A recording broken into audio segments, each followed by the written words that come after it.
И еще есть одна у нас тема, господа, это наш юг, это наша Гагаузия.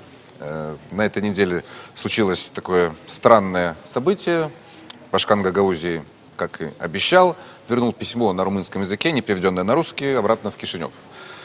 Проект закона от Министерства строительства, это, конечно, не самый, наверное, важный документ, государственный акт, но тенденция прослеживается. Господин Асталеп, чего хочет Башкан Гагаузии? Башкан Гагаузии, как ответственный политик и руководитель этого региона, лично у меня вызывает уважение, ведет себя очень правильно, внятно, и более того, я прекрасно понимаю, что у него даже другой ситуации нет. В случае с этими 20 молодыми людьми, когда Кишинев, который на протяжении многих лет, я не говорю про последние 2, надо признать, что многие, да, если не последние 20, мы практически ничего не делаем для изучения молдавского языка. Так, разговоры одни. Эти 20 молодых людей не сдали этот экзамен. И что, жизнь заканчивается на этом? Им надо жить, надо развиваться. Кто из Кишинева тут же вызвал ответственных лиц, сам туда поехал, и нашли тихо, спокойное решение для этого вопроса. А вот как? Подтасовать итоги бакалавра? Нет, не надо ничего подтасовывать. В любом случае, для этого и существует министерство, и для этого существуют проблемы в жизни, чтобы их как-то решать. Я не министр данного направления, не могу сейчас сидеть, думать за них. Но 20 людей молодых, их судьбу надо решать. Я повторю, что остановим жизнь, им что дальше делать? Уезжать, что дальше делать? Поэтому очень правильно ответственность и политическую взял на себя Башкан, который тут же публично заявил, что он не даст просто так этому делу.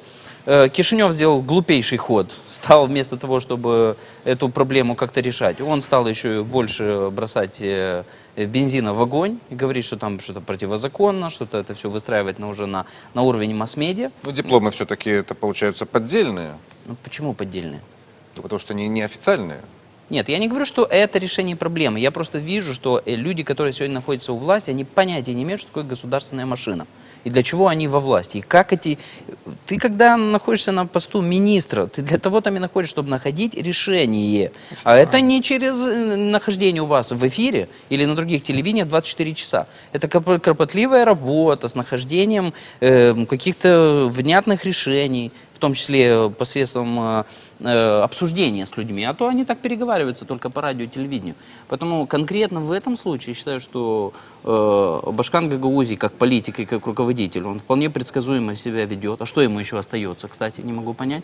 И я не понимаю руководство Кишинева, не города, я имею в виду правительства и так далее, которое не делает ни одного внятного шага. Ну давайте сейчас еще...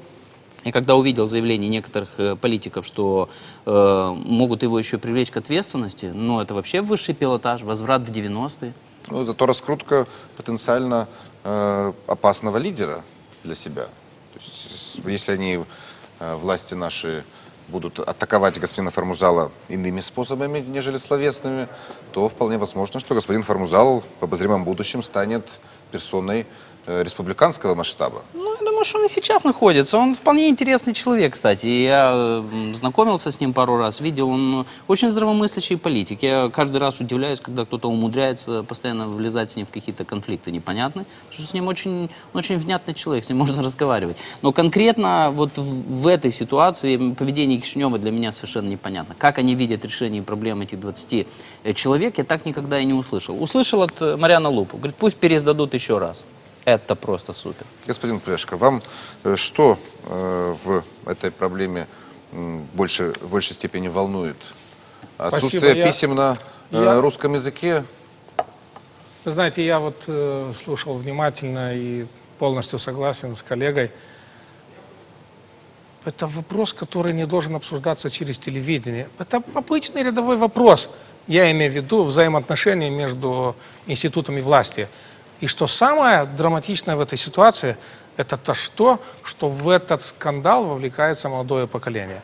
Скажите, как удержать молодежь в стране, если рабочие места не открываются, зарплата не растет, престижа никакого нету?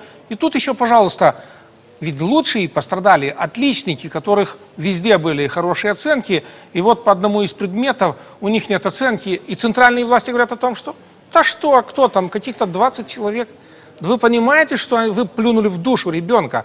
Эти люди никогда не будут жертвовать, как готовы, допустим, наше поколение, поскольку нам деваться некому, во всяком случае, тех, у которых один паспорт в кармане, как у меня и, как уверен, как у господина Асталеп.